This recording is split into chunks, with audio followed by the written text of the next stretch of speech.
In Korea a moment ago, you've just been overseas and in Korea, and I understand the crowds were the largest you've practically ever played to in your life.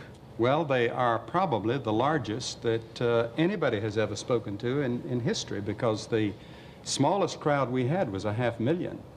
And the largest crowd was last Sunday afternoon. We had 1,100,000 in one service. And that was so incredible that I could... And these are the people gathering. They started gathering several hours early, and in fact, many people were there all night. Thousands were there all night, spending the night so they could get a front seat. And they sat so close together. These are the people still coming together. And it was a fantastic sight for us. Interpreter now? That is the interpreter. I say a phrase and he says a phrase. I say God is love, he said God is love. I say God is great, he says God is great.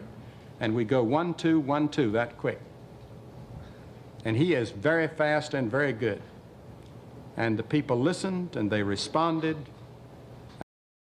And I would say the greatest problem people write me about is loneliness.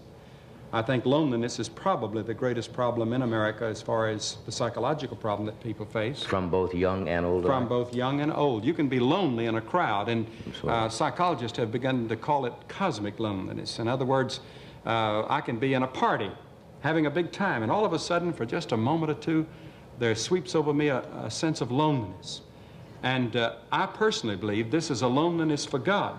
We're made for God, and without God, we have a loneliness. There's a dissatisfaction, and we never find it, no matter how powerful or how rich or what pleasures we have. There's something empty there that only God can fill. You were just telling me during a break your schedule coming up, which is incredible. You leave tomorrow, I believe, for Atlanta?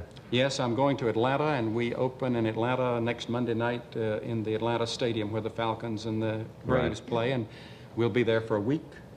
And then I go to Minneapolis for a crusade in the fairgrounds, and then I go to Israel and to Jordan, and then to London for a crusade in August, and then in September in the University area of North Carolina in the stadium, and then to St. Louis, and so on and so on. Just fantastic. Well, I hope between one of those trips you will drop by and see us again. And sometime we'd like to have you and Ed come to one of our crusades. We could probably use it, Billy. Badly. Get us before it's too late. Thanks for being here.